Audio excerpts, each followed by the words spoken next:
Okay, guys, welcome back to another episode of the Briefcase in the Barn with me and Gary. Show sponsor is Arbonne. Got some Arbonne here. Energy Fizz. I put it in drinks. Gives me good energy. Love this stuff. Actually replaces coffee quite a bit.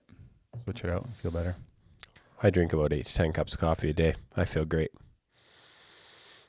We were just talking before the show that his wife says he wasn't interrupting enough, so I think he's going just hard from the start here. Tell you.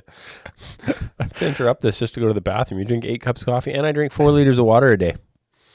You serious? I'm dead. At least 4 liters of water. I'm not exaggerating. So you just have a water bowl with you all the time, and you're just sucking it back? I fill up this with ice and water, okay, and then I fill up 4 1-liter jugs. And when I get home by 5 or 6 o'clock at night, they're gone. And I drink more water at night. Letting her go like every 20 minutes. If we go to Vancouver, we have to stop at every third exit. Really? Yeah, or I just go in a bottle. Wow, that's We got a lot of problems. I've told you that. They're just slowly coming out. I've never seen someone addicted to water. You should ever consider. Marie says it's a nervous disposition. She says it's just the way she said like you drink just out of anxiety or something. I don't know. Anyways, I've heard it's good to drink a lot 'of water. I think Has this never come up in freedom sessions for you? No, I have way too many other actual seriously big, That's very, big issues. This is pretty wild. Pretty minor if you drink 4 liters of water a day. Okay. Did you sell your place yet? So just for context, Gary took me with him to a showing last week. Can you talk about that on here? No. Oh. No. You don't want to make a plug for that place? Sell it? Try to sell it? Yeah, I do have a listing. It's beautiful property, chicken farm. I can say that. Yeah, it's a nice place. Talk about the listing. Oh, about the listing. Yeah. Yeah, beautiful breeder chicken farm. A lot of shekels, but beautiful place. 6 acres, 4,000, 5,000 square foot home, 5 bedrooms. Who would be describe the ideal buyer? I mean, it could be anybody who has a bit of money. I need quite a bit of money to buy it. But it's likely somebody that sells something else, either like 2 families that sell 2 acreages and want to have a chicken, like have a business that, the way that supply management and farming in general works is you just make payments and build equity, and that's it. Like, okay, so back up. So the property it's a chicken farm. It's a chicken farm. Okay. Yeah, you don't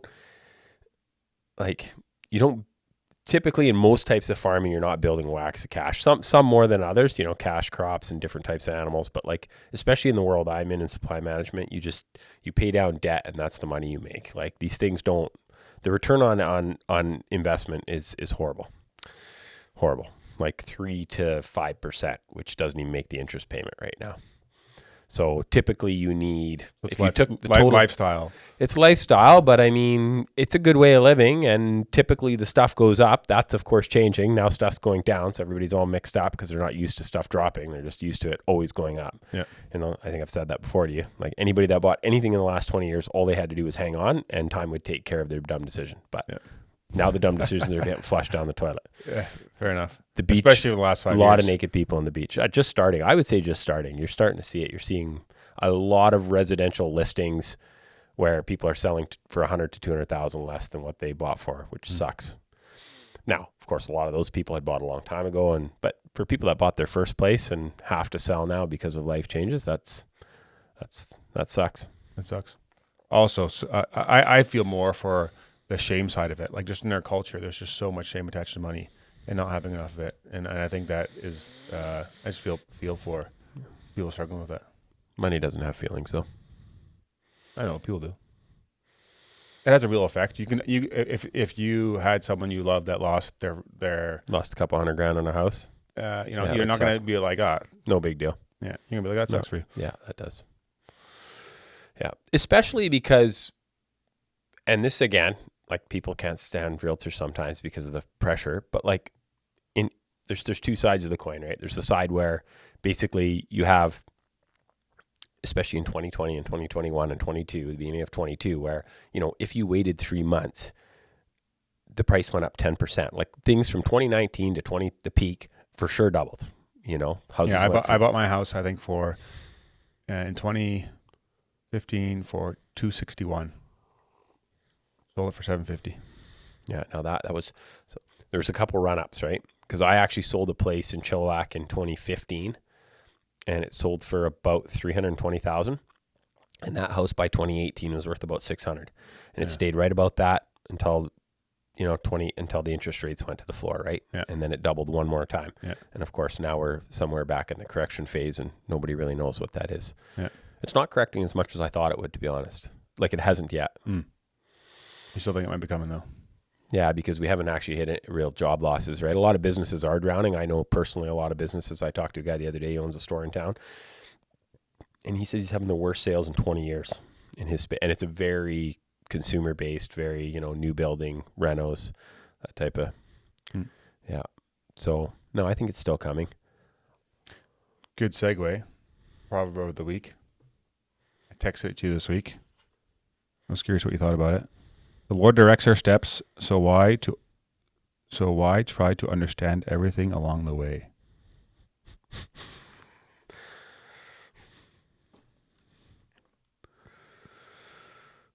Why do you try to understand everything along the way? Because we want control. Yeah. We want to make control. We don't want to give up power and trust in God in something that is, to most people, foolish. Mm-hmm. To a large degree, ourselves still foolish at times.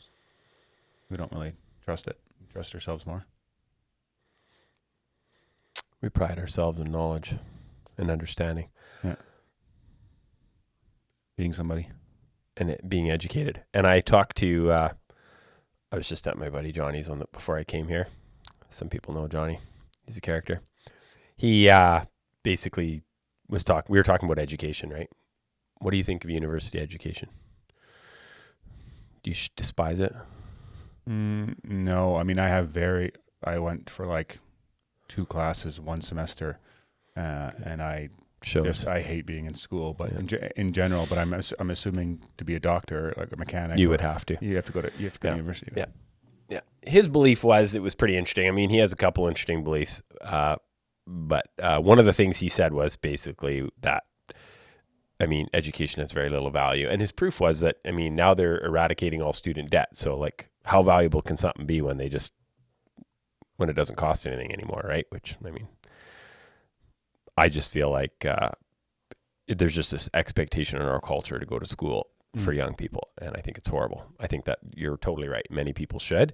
But in my belief is that we live in a society now where if you are willing to work hard and you're diligent, you can make a lot of money doing a lot of things. Now, there are certain jobs where you just need to spend a lot of time in school and learn a lot of things. But there's a lot of people graduating from university that can't find a job or struggle finding a good paying job even, right? And the best learning is still on the job.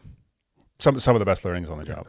Like if you go to school for a 4-year business degree, or if you go like try to start your own business, any business, just chose to slug it out, go start a lawn mowing company for 4 years.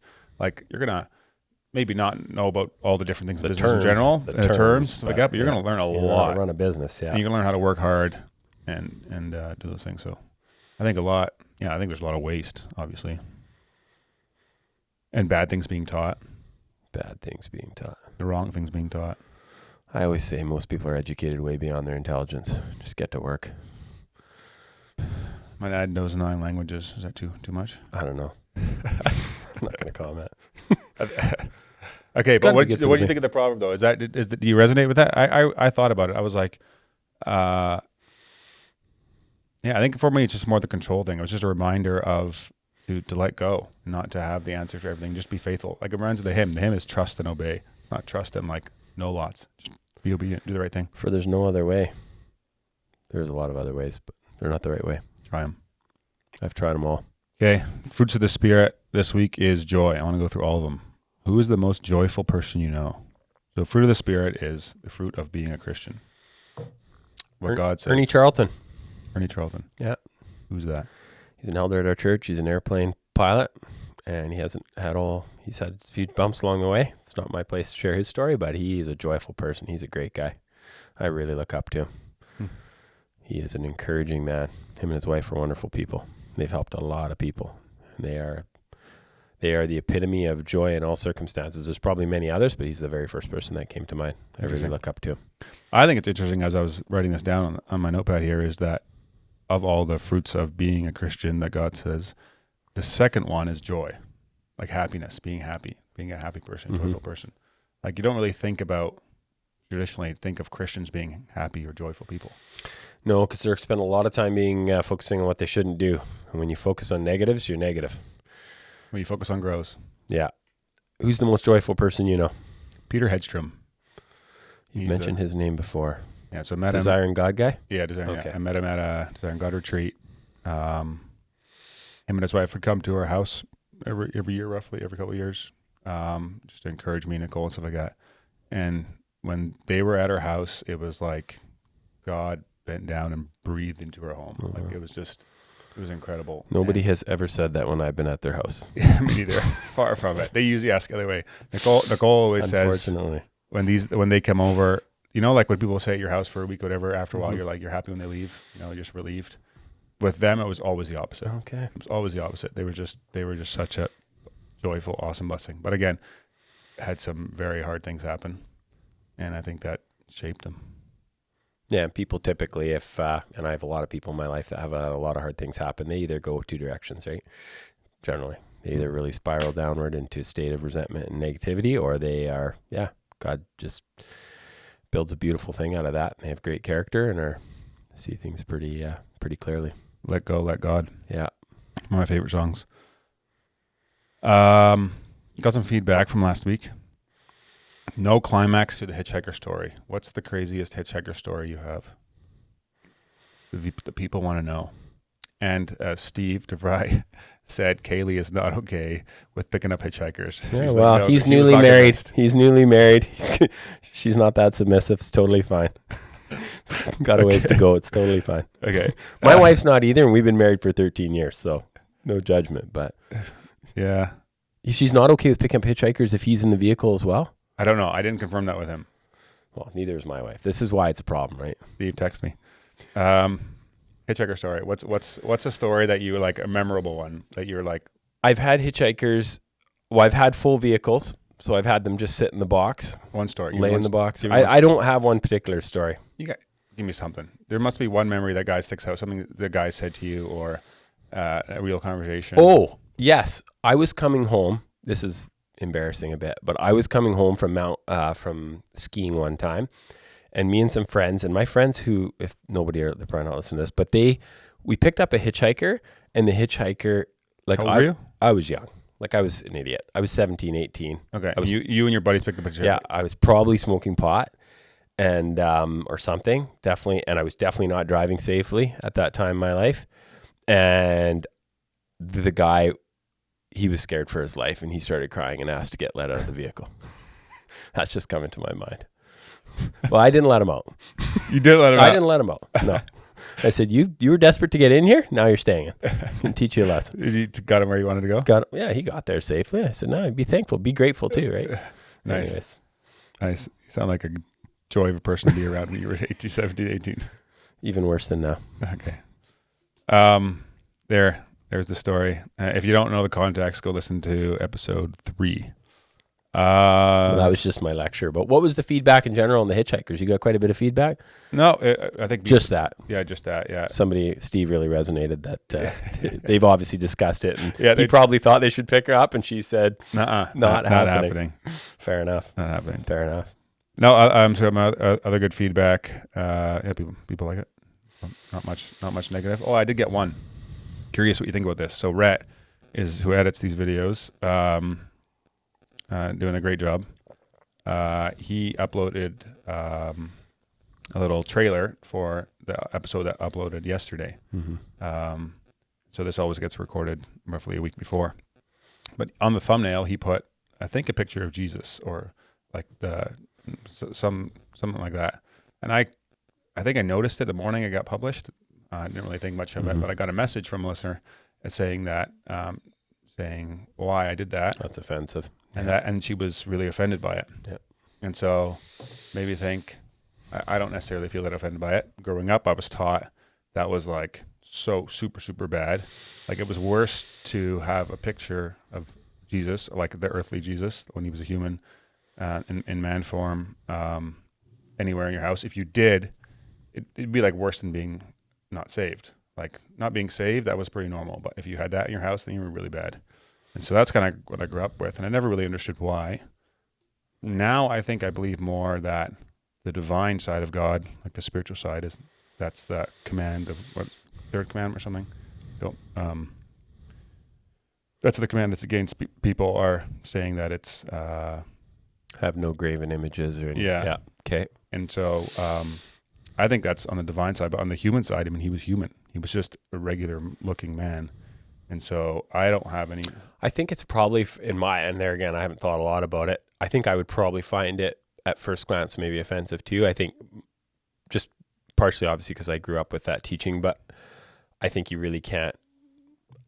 I think the idea would be that you're trying to put God in some type of human box and it's still God. And it's like, well, we're not going to do justice to the Lord. So why would we have some random picture of some dude and what does that look like? And, I mean, people that we know do it are not trying to be disingenuous or irreverent. Right. And so I think from my perspective, it's like, if somebody sent that to me, I'd take it off because it's like, well, it's like, if I would have noticed it, probably, I think I would have taken it off before I noticed it. But you didn't take it off in hindsight, but I seen it the morning of and I left it up. Okay. But I thought it was interesting, and there's definitely there's two sides to that. But what about videos, movies with physical Jesus? Will you watch them? It's interesting because I just said this to someone the other day. It is fascinating how the things you are taught as a child, right or wrong, stick with you and right or wrong. Shape. That's right. Yeah. Right or wrong, shape how you are. And I always say it to people when we do freedom sessions. I always say it in general to people, search everything through Scripture. Do not start talking about what you believe or what you've been taught or, not that it's wrong, but it's like, that's not our basis for right and wrong. And I think that we all do it. It's natural. We have a frame of reference. You learn that in any social work class. So I think even on that front, it's like, I was just taught that's really, really awful. And I guess I'm sensitive to it because I feel like people that are convicted of that, they're seriously convicted of it. And I look at it, I would put it under the same verses where Paul talks about, hey, some people choose not to eat certain meat or some people choose to, hold a certain day special. And I just think, hey, I'm not going to let that be a stumbling block between me and somebody else that does wrestle with that. And so I would always err on the side of graciousness. And I probably should be more convicted one way or another, but I'm just not. You seem to kind of have landed in the camp where it's totally fine. Well, I think there's two different issues. There's sensitivity to the fact that someone's convicted by it. I think you should respect. Yeah. Like, I'm not going to knowingly offend people. I think that's like just being a shyster. Mm-hmm. Well, maybe I will sometimes to make a point. Like, I think there is, like if some people believe that you're supposed to wear all black if you're saved. Like, there's people that believe that. Mm-hmm. I'm not going to go change what I dress. No, but you wouldn't necessarily make fun of them either. No, that's right. Exactly. So I'm saying that there's like they're just being respectful of it and knowing that some people are mm-hmm. genuinely like offended by it. But then also the other side of it is like, I'm not convinced it's right.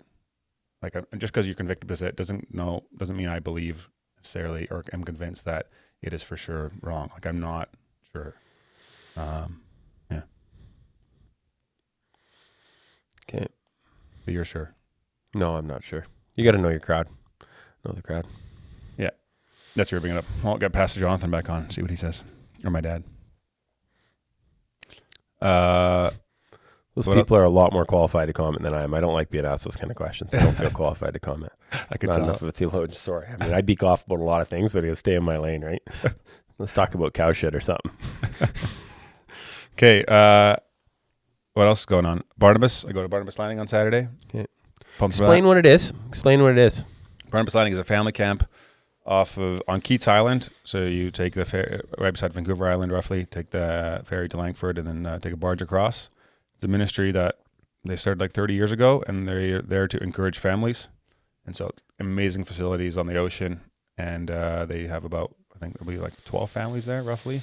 They do it for 12 consecutive weeks in the summer, and they watch your kids for you in the morning for 3 hours. They have like, I think under 5, they have one-on-one babysitters, and above 5, it's a little bit less for 3 hours. And then in the evening, they do it as well for 3 hours. They put the kids to bed for you.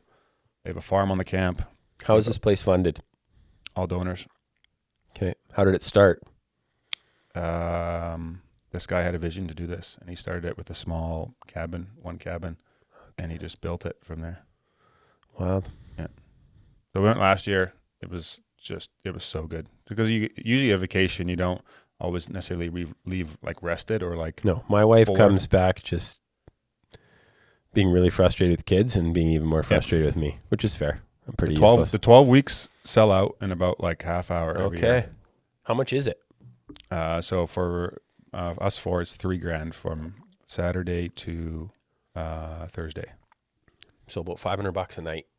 Yeah, $600 a night, and that's all in, all your food, everything, staying there. There's wakeboarding, there's water skiing, there's okay, so you're getting good value too. Like there's like all kinds of like big blow up things in the ocean that run up. There's amazing playgrounds. It's world class facility. Like I think if this was being sold on the secular side, it's just like amazing cool place to go on a holiday. Yeah, it'd be like $10,000 a week. Okay. Yeah.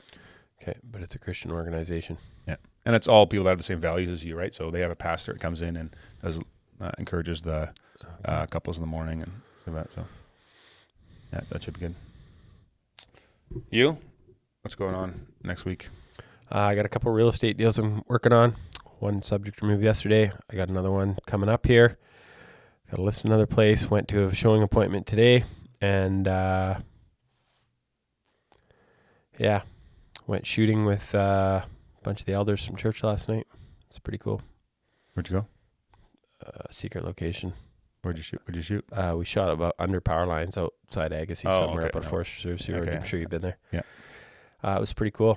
Yeah. I like guns. You have some, I sold you some of my guns. Yeah. Yeah. Okay. I don't got much else. I think this is a short episode here. Yeah, we're good. Gonna call it a day. See you guys next time. And we got an announcement probably coming in like 2 or 3 weeks on a new part of this show called Overtime. So wait for that. See you guys. As always, thank you for watching. Like, share, subscribe, comment, all the good stuff. It's really appreciated. And I'll see you guys next week.